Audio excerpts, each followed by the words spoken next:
So here it is, my friends, episode 37 of Just Return. And Christine and Michael are just about to board the riverboat and go up the Amazon in order to try and find Belinda. Michael put his arm around Christine and whispered in her ear that those three short words, when said sincerely, are more valuable than all the rears in Brazil. I love you too, Michael, and I love you all the more for having me to find the only human on earth that I love as much as I love you. I wonder what she's going to think when she finds out that her dearly beloved mother and her favourite professor have fallen in love, like two 18-year-olds. Michael was a bit worried about that. Stop! Christine stared into his eyes. Let's find her first and worry about that later. Hermes arrived 15 minutes late, but things wouldn't be hurried here, and Carla wasn't looking at his watch. In fact, his long years on the river had taught him that a watch was not his most important possession, even though he owned an expensive Seiko 6309 diver's watch, accepted as payment for a lift home by an Amazonian would-be explorer from Australia who ran out of cash, hope and happiness and just wanted to get back to Manus. Carla liked the watch as jewellery, but didn't use it much to bother about the time. He spoke to Hermes, and Hermes in turn encouraged Christine and Michael to pick up the bags and follow Carla to his boat, which was moored alongside others nearby. Some of the boats were almost ship-like, 3 stories and very grand. Carla's boat, named in gold letters Amazona Princesa, shining brightly in the sunshine off the black hull, was not as grand as all that. It was used mainly for goods, not people, though Carla would carry passengers for a price. It was as black as tar except for the gold lettering of the name and the red protecting beading a few inches from the top of the hull. Above the hull was a mixture of bright red paint and beautifully yacht varnished woodwork. The upper story was where the eating and sleeping quarters were, and below was the working part, the engine, the storage space, etc. The steps rose from the flat prow up to the upper story, and the wheelhouse was just to the right of the steps. Carla was not a proud man, but he was proud of his boat. He knew that on the river he was not really any more important than a catfish, and on land that he knew he was just like another parrot. In fact, he knew some rarer species of parrot would be worth more than him. But here on this boat, Carla was king. He worked, he ate here, and he slept here for the most part, so it truly was his kingdom, and he felt that the people who lived in Manus, regardless as whether they were rich or poor, had no kingdom to compare to his, that he could take at will up and down the river that he loved. This boat was his pride. He was as free as a wild bird or a fish. So it was with pride that he welcomed his passengers aboard and laughed as he led them around the vessel.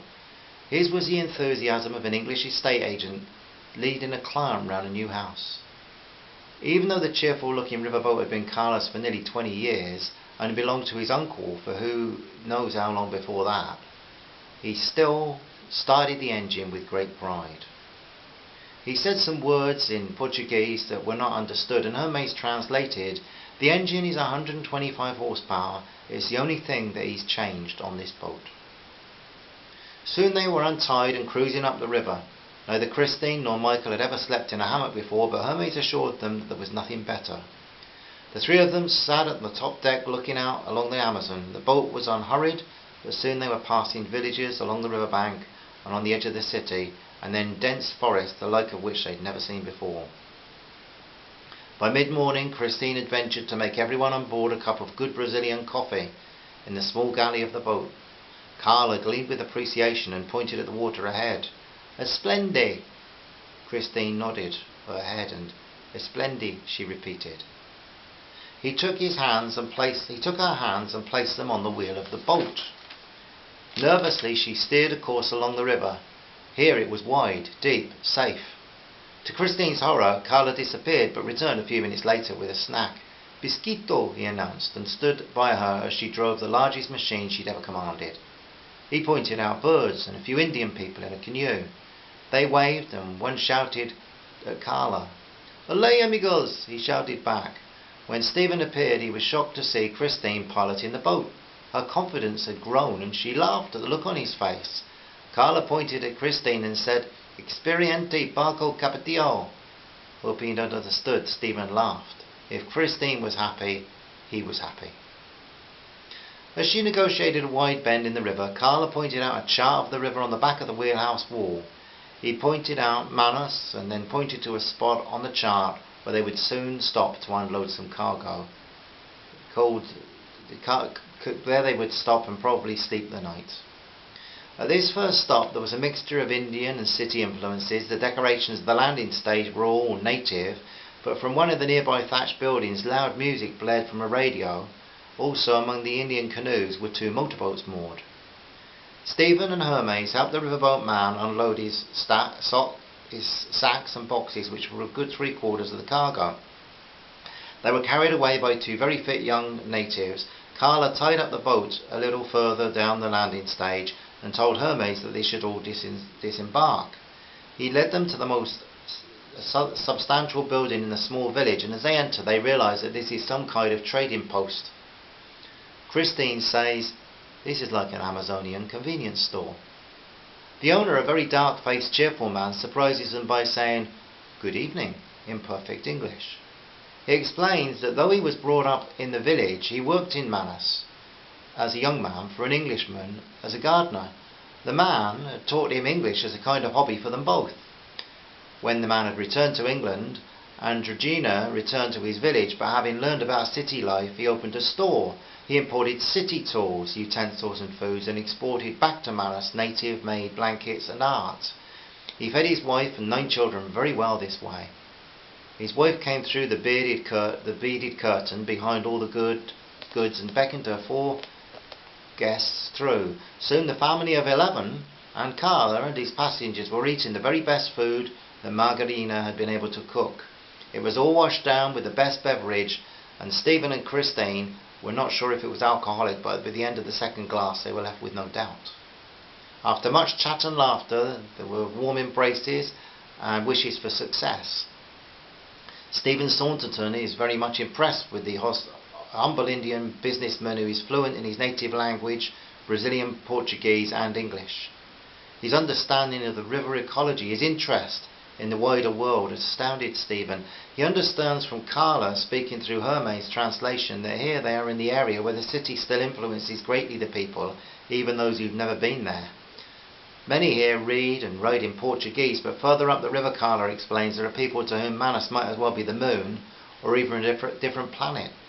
They only know their own village communities, and perhaps other villages within a day's walking or canoeing distance.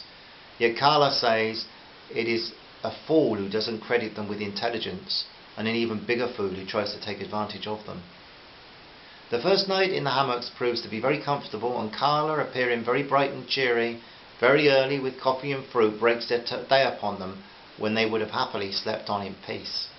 Soon they're travelling on up the river and further from all that represents civilization. Christine busies herself in the kitchen, and Stephen, under Carla's watchful eye, takes a turn at the wheel. He understands as he passes a paddle boat 3 stories and full of noisy tourists why Carla loves his life so much. The noise of the river and the jungle, the gentle purring of the boat's engine, the heat and even the smells seem to get more beautiful as each hour passes. 3 more days like this pass. Carla makes a couple of stops and trades with people, food for jewellery, pots for Indian clothing in brightly coloured patterns. On the 4th day, Carla moors the boat at an Indian village and is greeted by a dozen children and an old woman. He gives the old woman a bottle of brandy, and she calls down blessings upon him from the confusing Catholic and nature god she worships. Again the villagers open their homes to the visitors, and as darkness falls, the white strangers are given a native meal of many different fish and nuts and fruit and berries. Christine falls in love with these people, and most especially the bright-eyed, broad-smiled children. All the time the old lady, with half her teeth missing, chatters away, refusing to accept that the pale ones do not understand a word she's saying. The village headman listens as Carla and Hermes explain their mission. He nods his head with a lot of deep wisdom. He says little, but tells a young teenage boy to fetch a man.